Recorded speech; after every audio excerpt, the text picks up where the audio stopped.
masih OTW kaya, Merlisia Lianto. Apa kabar teman-teman semua? Kita semua masih OTW kaya. Kak Merlis, kemana Kak? Apa kabar? Baik kok? Baik. Beta dengar kakak baru habis operasi. Ih, beta agak ngeri nih lihat ini operasi. Kenapa kakak operasi apa kemarin? Jadi ya seperti yang terdengar saat ini suaranya nggak beda. Karena itu salah satu efek dari habis operasi. Operasi apa kak itu? Operasi kalau nggak tahu kelihatan di kamera apa enggak, ini kalau dilihat di leher kan ada bekas sayatan.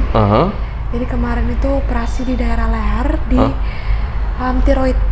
Tahu kelenjar tiroid? Kelenjar tiroid, Ada dua tuh.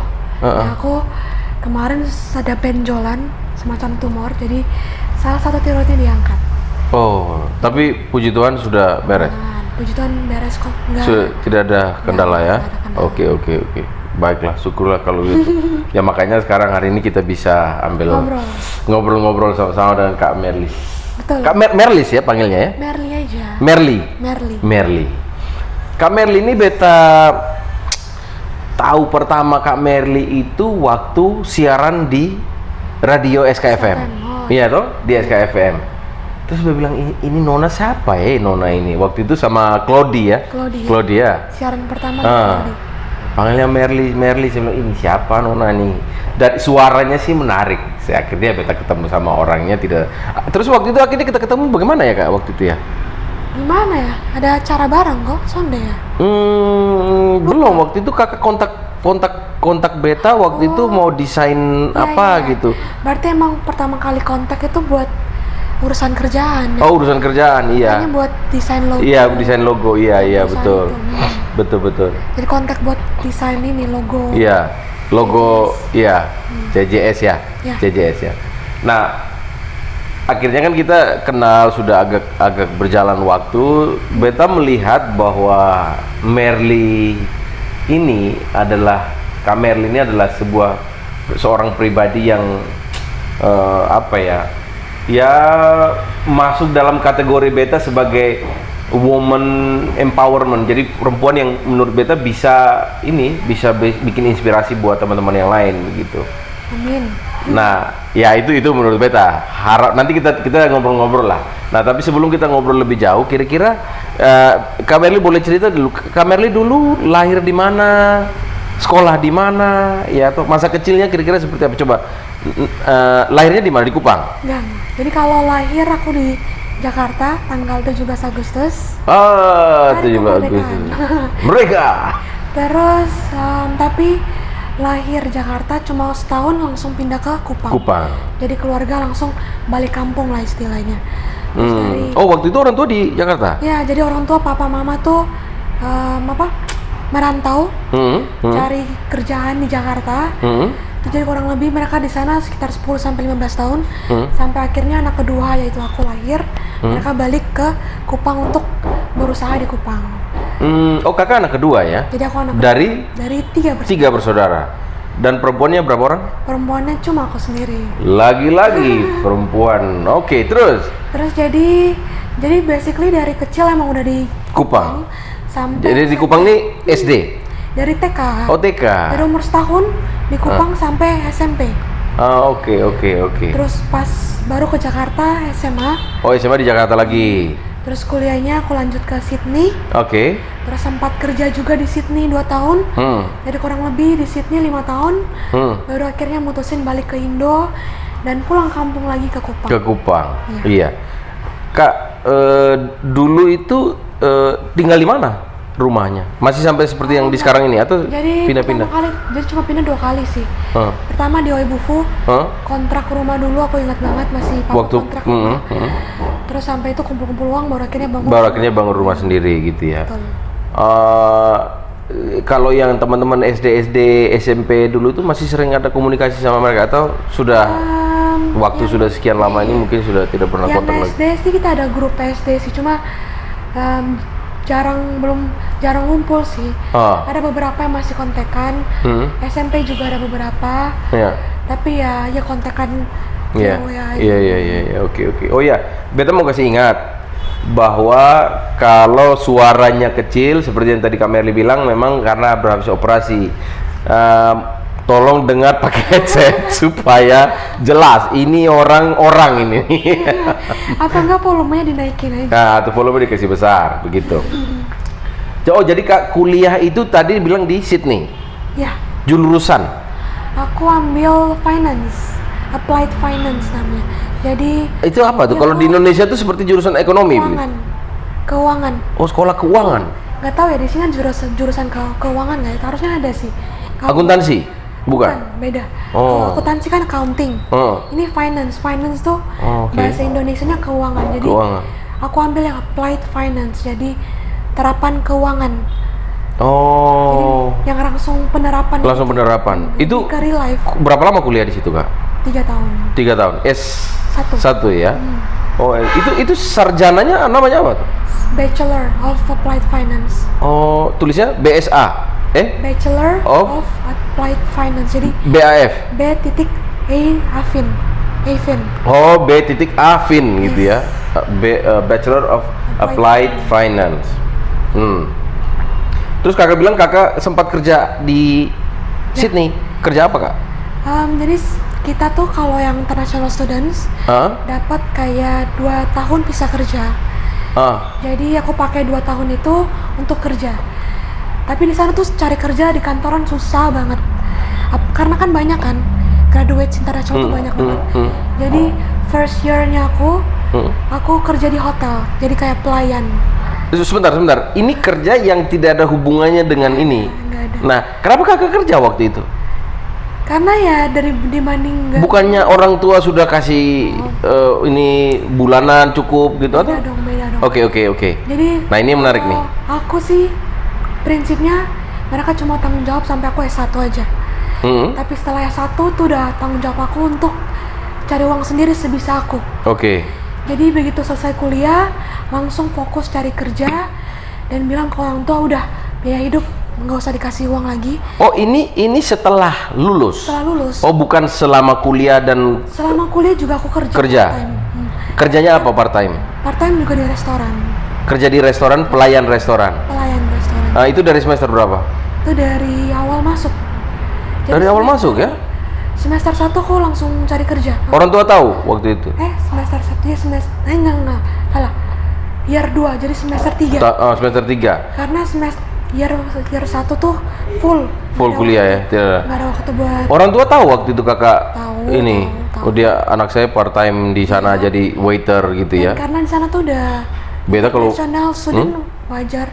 Oh, beta kalau waiter cantik begini. Beta tip. Banyak, aku dulu dapat lumayan banyak tips loh. Oh iya, bisa jadi karena cantik juga. Nggak dong, karena pelayanannya bagus. Masih ya. Nah, itu kerja di restoran berapa lama? Jadi pas kuliah kan kerja. Jadi kuliah 3 tahun, kerja sambil kuliah tuh 2 tahun. Setelah lulus bisa punya full waktu buat kerja. Jadi, itu boleh ya? Boleh.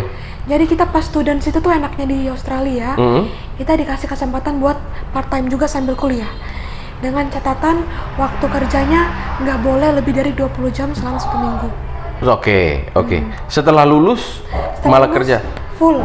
Tapi kan visanya masih visa student? Enggak, kan yang tadi aku bilang, kita dikasih 2 tahun visa kerja. Oh, jadi boleh kerja dulu ya? Boleh. Itu enaknya kenapa kuliah di Australia itu enaknya gitu, karena sambil kuliah bisa kerja, setelah kuliah pun kita lulus dikasih visa kerja 2 tahun. 2 tahun, oke. Tapi nggak semua orang bisa dapat kerjaan di sana. Karena? Susah. Oh, karena susah? Susah. Jadi kompetitif kan, international student ini banyak dari seluruh dunia. Cina, Vietnam, Thailand, Indonesia, India. Jadi saingan sama mereka semua. Jadi nggak gampang. Plus orang Australianya sendiri. Nah, kakak sendiri waktu itu setelah lulus itu kerja apa di perhotelan? Jadi setelah lulus tuh aku nganggur sebulan. Stres banget karena apply kerja sini nggak diterima, nggak dipanggil segala macam. Terus sebulan nganggur sampai akhirnya ada lowongan di restoran di hotel. Temen aku bilang, lo mau nggak? Dibanding nganggur, aku mikir dibanding nganggur yang mending kerja aja. Apapun yang di depan ambil aja lah.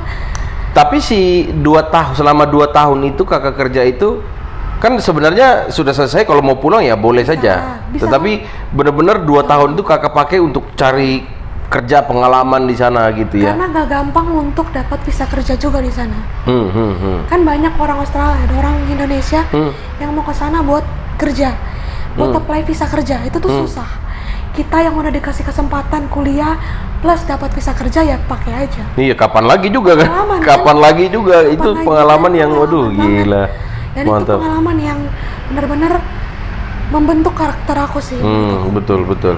Nah, itu berapa lama kerja di restoran itu? Jadi kerja di restoran setahun. Setelah itu aku dapat kerja kantoran. Setahun Oke. juga. Setelah itu sudah tidak bisa kerja lagi karena izinnya cuma 2 tahun. Nah, kerja di kantoran, kerja di kantor apa? Bagian apa? Aku di bagian customer service. Perusahaannya perusahaan software, finance software. Jadi somehow related sama ke jurusan. Oke. Tapi aku lebih ke bagian customer service-nya. Oke. Jadi perusahaan aku tuh dia develop aplikasi. Aplikasi untuk kayak aplikasi software financial basis gitulah. Kakak di customer service. Ya, jadi kalau customer service itu yang maksudnya yang orang telepon customer service. Saya pikir telepon, email. Oke. Tidak face to face ya. Telepon, email. Jadi kalau mereka ada masalah, kesulitan pakai aplikasinya, hubungin aku. Dan itu ya tinggal di Sydney ya pakai bahasa Inggris, tidak mungkin pakai bahasa Kupang. Itu struggle juga karena dulu Inggris aku jelek. Oh iya kan? Jelek. Sampai sekarang tidak lah, pasti sudah lebih baik. Jadi Inggris aku tuh improve banget pas kerja yang kantoran. Malah begitu kerja di kantoran baru karena itu ya? Semua full bule. Ya pasti. Ya dan kan telepon, email, telepon tiap hari jadi praktis. Kalau dulu di hotel tuh ada orang Indo, ada orang Korea, Chinese, jadi Inggrisnya ya. Kurang oke. Nah ini kerja di kantoran bener-bener full orang dan bahasa Inggris orang kantoran kan pasti lebih formal begitu ya, begitu. Jadi di situ aku lebih banyak improve banget. Nah pertanyaannya, kenapa pulang Kupang? Selain karena 2 tahun itu atau karena ada yang lain? Karena emang aku dulu pas kesana aku udah komit pasti harus balik Indo. Cuma nggak tahu. Di Kupang kah, di mana kah? Pokoknya pulang Kupang. Pokoknya pulang Indonesia lah. Pasti pulang Indonesia. Aku pengen banget balik Indo untuk do something di Indo, apapun itu. Kiranya pasti bakal balik Jakarta dulu. Tapi tahu end up-nya langsung di Kupang. Jadi udah. Jalan. Tapi memang waktu itu pulang tidak ada rencana misalnya mau cari kerja dulu di Jakarta atau?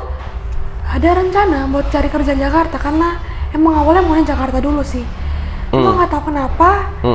Apply kerja di Jakarta juga mungkin nggak terlalu niat apa gimana, karena apply di kerja di Jakarta akunya di Kupang, jadi kan cuma via email. Terus pada saat itu aku pas sudah balik Kupang udah bantu-bantu di kantor juga. Di kantor orang tua ya. Jadi nggak fokus. Terus ya udah akhirnya ketemulah bisnis sendiri di sini. Ya udah akhirnya sampai sekarang deh di sini. Atau jangan sampai memang kakak rencananya mau pulang Kupang karena orang tua atau kakak sendiri memang mau melanjutkan bisnis orang tua? Sebenarnya enggak sih, aku lebih pengen di Jakarta. Cuma nggak tahu kayaknya jalan Tuhan juga bikin aku di Kupang dan bisnis sendiri. Karena aku tahu kalau aku di Jakarta pasti ujung-ujungnya pasti aku kerja sama orang kan. Iya, betul. Dan aku sendiri tahu aku pengen jiwa entrepreneurship aku tuh ada. Iya. Paling tidak belajar langsung dari orang tua lah ya. Iya. Begitu. Dengan bimbingan orang tua sih. Jadi berarti memang sekalian belajar sama orang tua, sekalian memang mau melanjutkan. Yep. Melanjutkan bisnis tidak? Melanjutkan bisnis tapi aku jadinya kan ujungnya beda. Beda industri. Karena orang tua di perbankan. Aku sekarang kalau tahu jadinya aku di F&B, dunia food and beverage. Minuman. Oke. Nah, minum mungkin boleh silakan. Oh siap. Nanti keton cerita ini minuman ya. Nah, apakah begitu? Ya kak. Apakah selesai dari sana begitu kembali di sini sempat bantu orang tua, langsung berpikir F&B atau ada sempat bikin usaha apa lagi dulu yang lain? Atau apa saja sih usaha-usaha yang selama ini gitu? Dulu mah banyak sebelum akhirnya bikin F&B tuh. Apa? Sempat jualan sei babi di Jakarta. Jualan iPhone juga. Terus sempat pengen jualan skincare, nggak kerealisasi, baru research doang. Jadi ya banyak, tapi akhirnya somehow leads ke F&B. Food and beverage, makanan dan minuman. Karena itu kebetulan opportunity-nya pas di depan, aku ambil dan akhirnya it's something that I love. Dan itu sesuatu yang aku udah suka ketika aku kerja di Sydney. Ya restoran gitu ya. Ketika aku kerja jadi pelayan tuh aku kayak suka melayani gitu loh. Dan di bisnis makanan dan minuman ini, F&B ini semenjak kembali dari Australia, dari Sydney, itu sudah berapa tahun sampai sekarang? Karena aku balik tuh 2018. 2018. Sekarang udah 2020. 2 tahun jalan lah ya. Hampir nanti Juni 3 tahun. Juni 3 tahun. Nah, yang dimaksud dengan F&B ini apa aja bisnis makanan minumannya? Jualan makanan minuman. Jadi kalau apa aja? Awalnya kan aku paling pertama tuh buka franchise Kopi Kulo. Oh, franchise ya. Franchise sama Kopi Kulo ya. Oke. Jadi franchise tuh sebenarnya opportunity yang bagus banget buat teman-teman yang pengen berbisnis di F&B tapi nggak tahu mau mulai dari mana. Iya. Karena dengan franchise itu mereka udah dari pusat udah kasih tahu, oh gini-gini nih yang lo harus siapin. Sistemnya udah ada dan kita bisa belajar banyak banget dari franchise. Kak, boleh tahu tidak kira-kira ini kasih gambaran aja gitu karena beta juga yakin kalau mau bisnis franchise kan pasti butuh modal juga tidak kecil gitu ya. Nah, kira-kira kakak bisa kasih gambaran tidak kalau bisnis franchise seperti itu tuh range-nya di angka berapa kakak? Tergantung. Apa saja yang mesti disiapkan? Tempat kita punya sendiri. Tempat paling pertama pasti lokasi. Oke. Karena dari pusat dari franchisernya yang punya franchise namanya franchiser, mereka pasti tanya satu lokasi. Oke. Punya tempat belum atau masih nyari-nyari? Oke. Karena mereka pasti prioritasin orang yang udah punya tempat. Oke. Tempatnya kalau bisa tempat sendiri atau? Tempat sendiri mau sewa nggak masalah. Tidak masalah. Yang penting udah punya lokasinya mau di mana. Apakah lokasinya harus lokasi strategis atau tidak? Pasti preferable yang strategis. Oke. Tapi kalaupun nggak strategis, ada lokasi ya. Tapi kalau ada dua peminat nih di Kota Kupang, misalnya 2 orang nih yang ngajuin, dia lihat mana yang lebih strategis. Gitu ya. Misalnya makanya dia pilih ya. Dia datang survei kan? Tidak. Dia nggak survei, cuma kan kita kasih. Kita yang supply informasi. Titik di Google. Titik di Google Maps di sini. Nanti dia cek. Dia cek. Oh, dekat kantor gubernur. Oh iya. Kantor BI. Iya. Dekat Betul. Transmart. Iya. Terus nih lokasinya. Oke. Terus ya pasti butuh modal. Kira-kira berapa? Di angka berapa waktu itu untuk bisnis? Angka tidak usah kasih tahu angka persisnya kakak. Kira-kira. Kebetulan aku tuh pas dapat Kopi Kulo tuh udah lumayan mahal. Kalau pas awal-awal tuh murah, di bawah 100 juga bisa. Di bawah 100 juta ya? Karena aku udah dapatnya lumayan mahal, jadi di atas 100 dikit. Kalau enggak, basically franchise yang lain juga banyak kok yang murah. Oke. Jadi nggak harus Kopi Kulo, ada yang lain pun juga murah kalau mau. Tapi kurang lebih kemarin tuh di atasan 100. Oke. Nah itu akhirnya yang non Kulo apa ada yang lain? Kalau sekarang akhirnya udah berkembang, aku ada yang tahu Merlis Kitchen. Iya. Betul. Apa ikan apa namanya? Salmon. Ikan salmon ya. Salmon mentai rice. Tuh enak banget. Iya. Kalau beta bilang ikan salmon, kalau Kak Merli bilang ikan salmon. Beda pronunciation ya. Oh iya. Ketara beta Kupang dan ini Sydney, saudara. Itu jadi sedikit itu makanan Jepang, Kak. Oh siap. Oke. Di sini belum ada makanan Jepang yang benar-benar enak. Nah, kalau teman-teman yang udah pernah cobain makanan Jepang di Jakarta, di Surabaya, cobain punya aku, gak akan kalah rasanya. Itu yang Merlis Kitchen itu ya? Betul. Nanti beta taruh dia punya linknya di deskripsi. Linknya di deskripsi. Nah setelah itu apa lagi kak? Ada rencana apa nih kak?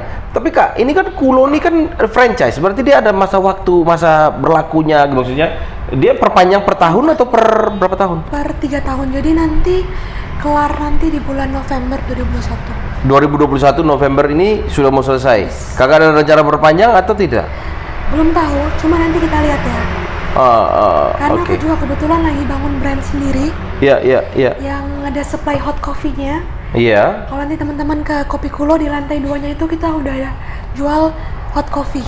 Oh, tapi nanti setelah Kopi Kulo sudah selesai kontraknya, namanya berbeda.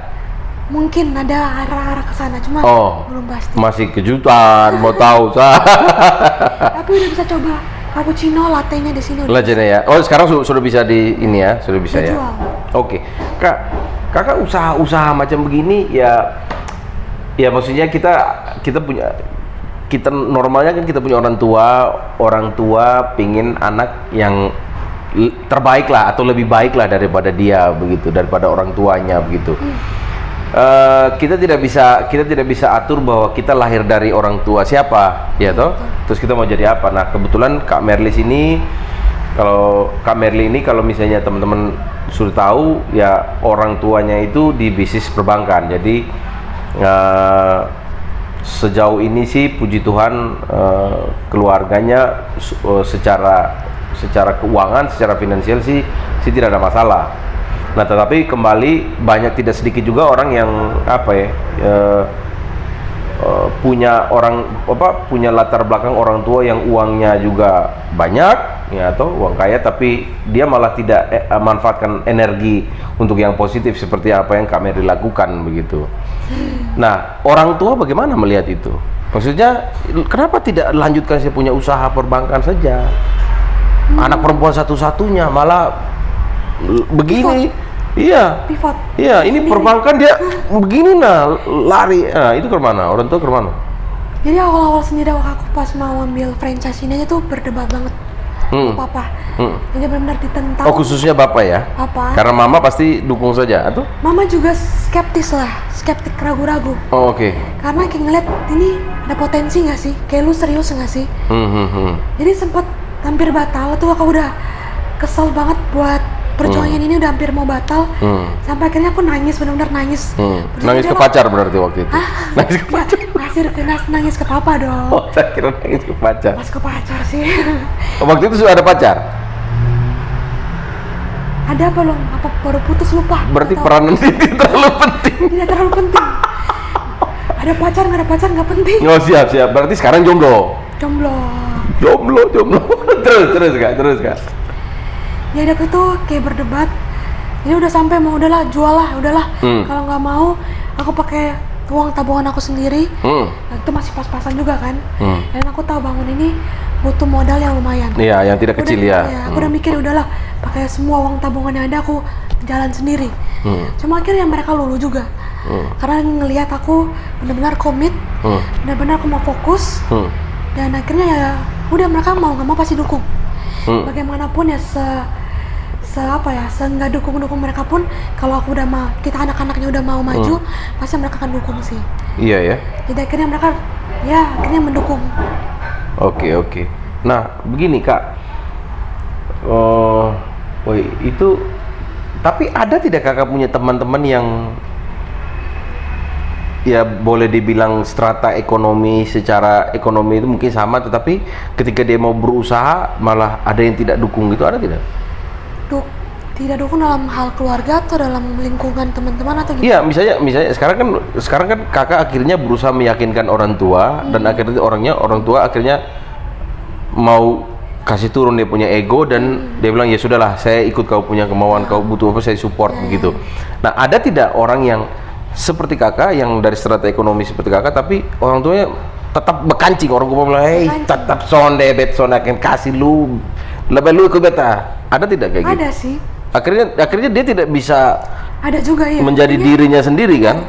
Jadi dia suruh pilih mau lanjutin family business atau lanjut apa yang lu mau. Cuma akhirnya karena tapi ada juga yang tidak begitu, ada pilihannya hanya kau lanjutin ini family business, kalau tidak kau keluar, secoret kau dari kartu keluarga. Enggak sih. Oh tidak? Sampai segitunya sih enggak sih. Cuma akhirnya ya dia mau nggak mau ngikutin family business karena kebetulan dia bukan satu-satunya, paling gede, dan ya dia nggak harus lanjutin, kalau nggak mau siapa lagi. Jadi ya punya beban tersendiri. Mau tidak mau dia terima sesudah. Dia anak sulung kan waktu itu. Kalau aku kebetulan aku anak kedua, jadi ada koko yang udah lanjutin perbankan. Ada kakak. Jadi aku bisa. Nah pertanyaannya kakak mau atau tidak menjalankan ini? Jangan sampai kakak tidak mau. Setahu aku sih mau aja ya? sih. Mau aja ya. Karena kalau dia pun nggak mau ya udah mau usaha apa? Betul. Ya. Tapi begini kak, karena ada orang yang bisa, ada orang yang suka tapi tidak bisa, ada orang yang bisa tapi tidak suka. Jadi contoh misalnya begini, suka menyanyi, suka, Tapi bisa nggak? Tapi bisa atau tidak? Lebih baik kakak tidak usah menyanyi. Tapi ada yang bisa, tapi tidak suka. Ya. Ada yang bisa kerja di perbankan, bisa, suka, belum tentu. Akhirnya dia punya hobi yang lain dan segala macam. Nah, pertanyaannya itu kak, kalau kembali ke Kak Merly lagi, atau dibandingkan dengan kawan-kawan yang lain tuh, Kak Merly tuh yang mana? Yang bisa dan suka, atau hanya karena atau gimana? Atau karena mau coba-coba atau gimana? Kalau apa dalam hal F&B ini? F&B sih dulu aku nggak tahu aku suka ya. Tapi karena aku yakin aku pasti bisa. Basically, aku yakin di bidang apapun, industri apapun, aku pasti bisa ngelakuin itu. Oke. Karena ini yang harus diubah mindset buat mungkin teman-teman. Jangan kerja cari yang kan orang bilang passion lu di mana, ya lu kerjain itu. Kadang-kadang nggak harus sesuatu yang lu suka baru lu kerjain. Tapi selama lu bisa, punya kesempatan, kerjain aja. Nanti lama-lama juga bisa, you will love it. Oh, berarti dan aku kayak gitu. Aku nggak tahu nih F&B, aku kayak biasa aja gitu. Cuma pas aku tahu ada kesempatan, ada opportunity, dan aku tahu aku bisa ngelakuin, lama-lama jadi suka. Jadi anak muda sekarang jangan terlalu terbawa dengan passion. Tapi kalau selama lu lihat peluang ada apa, coba masuk dulu aja. Ya, tapi begini kak, menarik kalau kita orang bilang tuh passion tuh adalah pertemuan dari apa yang kita suka dan apa yang kita bisa. Itu yang itu jadi passion begitu. Benar. Tetapi ternyata Kak Merly sendiri sempat kasih pendapat bahwa ya kadang-kadang mungkin kita bisa melakukannya, tapi kita tidak terlalu suka. Ya passion. Kita dorong aja terus dulu. Siapa tahu akhirnya bisa jadi suka gitu. Ya kembali lagi ke ini sih kak, tidak semua orang bisa seperti gitu, begitu juga, karena ini ada hubungannya dengan cost of money, cost of power, cost of time gitu kan. Jadi ada biaya, ada uang, ada tenaga, ada waktu gitu ya. Kalau yang masih muda, kalau misalnya dia tidak datang dari keluarga yang minta maaf yang tidak seperti Kak Merly, mungkin dia akan berpikir lain. Tapi mungkin itu excuse. Ya, mungkin itu adalah pengecualian. Tapi begini, mungkin menurut beta kan tidak harus, bisnis itu tidak harus yang besar-besar sekali. Gitu. Dari yang kecil-kecil aja dulu. Benar. Gitu. Jadi kalau orang bilang mau usaha ini nggak ada uang, nggak ada modal, menurut aku itu bullshit sih. Karena ketika aku itu saya setuju. Mulai usaha yang lainnya, Merly's Kitchen, itu kan modalnya kecil banget. Bahkan nggak ada modal, tapi aku bisa mulai jualan online. Dan aku lihat banyak teman-teman aku yang nggak datang dari keluarga yang mampu, mereka bisa kok mulai dari nol. Ada ya? Karena kemauan. Ada teman aku satu di Jakarta, benar-benar aku salut banget, dan itu yang jadiin aku motivasi. Kalau mau usaha, mau kerja, nggak usah terlalu banyak alasan deh. Iya. Dalam hal nggak ada modal, nggak ada ini, nggak ada itu, dia benar-benar mulai dari nol loh kak. Nggak ada support orang tua juga nggak punya apa-apa, benar-benar dari niat kerja sama temennya, coba keliling-keliling satu rumah dari rumah yang lain, tawarin, akhirnya promosiin dari sosial media. Sekarang gede banget jadi catering, salah satu catering sehat terbesar di Jakarta. Oh ya? Bener, namanya Yellow Fit Kitchen.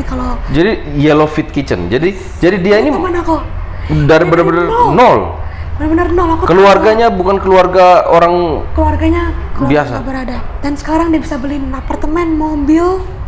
Berapa tahun dia menjalankan itu? Sudah berapa tahun? 3 tahun. 3 tahun tuh cepat tuh. Iya, benar-benar pertumbuhan dia tuh 100 kali lipat dalam 1 tahun tuh, benar-benar cepet banget. Itu karena dia punya niat. Dia nggak suka makanan, dia nggak suka F&B, tapi benar-benar karena kepepet, dia lihat opportunity, mau kerja keras, ini. Oh, jadi yang kakak punya kawan ini juga menjadi salah satu role model motivasi juga bahwa, dia saja bisa, bagaimana beta sana bisa. Makanya. Begitu. Jadi aku tuh ngeliat dia, dan dia lebih muda dibanding aku 4 tahun. Oke, wah gila, hebat banget. Jadi nggak perlu modal, selama lu niat, apapun itu bisa. Kadang-kadang kita harus bikin lingkungan tuh kalau kepepet, makin under pressure, makin cepet jalan. Nah, bicara tentang under pressure kak, ini beta mau lihat lagi ya di luar dari FNB ini kan beta kenal kakak ini kan dari radio, terus kakak MC, kakak jadi moderator, kakak segala macam. Menurut kakak apakah itu karena orang tua atau? Enggak sih. Jujur kalau dalam hal bisnis sekarang, semua yang aku lakuin itu inisiatif aku sendiri. Karena dari orang tua aku tuh tipe yang bebas. Selama lu ngelakuin sesuatu yang positif, yang puji Tuhan menghasilkan uang, go for it. Oke. Dia nggak pernah. Kita sama-sama sekarang begini, kita sama-sama setuju dulu bahwa kakak punya orang tua ini adalah orang kaya. Setuju tidak? Berkecukupan. Kalau saya melihat sih begitu, kaya. Kalau aku ngelihatnya, puji Tuhan berkecukupan. Cukup, jadi mau beli mobil ini cukup, mau beli ini cukup gitu ya. Tapi begini, oke, kita sama-sama setuju ya berarti itu ya. Nah, apa pandangan orang tua atau mungkin keluarga lah, keluarga yang bukan keluarga inti, bukan orang tua atau om, tante, sepupu dan segala macam. Merly, lu nih kan lu orang tua kan begini, kenapa lu masih siaran radio, kenapa lu masih begini, kenapa lu ada tidak yang macam begitu? Enggak, puji Tuhan nggak ada loh. Oh, tidak ada? Semua malah kayak cuma nanya aja kayak ngapain siaran radio. Ya itu toh, itu dia. Nah, itu dia. Tapi bukan dalam arti kayak ngapain sih, bukan. Iya. Tapi kayak lebih kayak pengen tahu. Iya, bisa jadi pengen tahu, bisa jadi dia mau tanya dulu nanti dulu, ini orang kaya nih sebelum kita tanya ini terkena depak nih. Tapi ada kayak begitu ya, maksudnya. Kenapa buat ngapain sih siaran? Juga ada yang nanya, kok tuh main bisa jadi siaran kayak ngapain? Gitu. Aku bilang aja karena memang aku tuh tipe yang suka benar-benar belajar hal baru, apapun itu. Mau belajar mancing kayak belajar nyanyi kayak apa, selama sesuatu yang bisa meningkatkan kualitas diri kita, why not? Nah, itu. Siaran itu menurut aku membangun cara komunikasi aku, membangun kepercayaan diri aku ngobrol dengan orang, dan it gives me more positive value. Oke. Memberikan hal positif yang lebih buat diri aku. Jadi kenapa enggak? Oke. Wah, nah itu. Aku tipe yang suka belajar banget. Nah, orang seperti Kak Merly begini, itu kan ya kita sudah dengar lah ceritanya dari tadi begitu. Tetapi ada orang temannya dia, Kak. Mungkin orang yang nonton video ini juga akan bilang, kan lu orang tua kan begitu. Nah, kadang-kadang itu juga salah. Kadang-kadang kita yang melabelkan orang teman kita atau saudara kita atau kenalan kita yang berasal dari keluarga yang tidak sama dengan kita, boleh dibilang berkecukupan atau lebih kaya dari kita suka melabelkan jelek karena itu kan dia orang tua dan segala macam. Kan ternyata tidak selalu seperti begitu gitu. Nggak selalu seperti itu sih. Dan karena aku kebetulan keluarganya benar-benar bebas. Iya. Jadi aku lakuin apapun selama yang positif ya. Nggak pernah dilarang. Mau jadi moderator, mau jadi penyiar radio, mau jualan kopi di CFD tiap hari Minggu, mau jualan ikan salmon, mau jualan kopi apapun kasih. Tapi kakak sih modalnya juga cantik sih, jadi mau kerja apa? bonus lah. Tapi kan jual kerja apapun kan nggak ada yang lihat dari fisik, kan lihat lebih ke iya betul attitude kerja. Lebih attitude kerja. Kalau menurut aku mau kasih bonus lah. Betul. Kakak, ini ada pertanyaan yang agak mungkin sedikit personal gitu, Kak. Kakak ini rajin berdoa sih.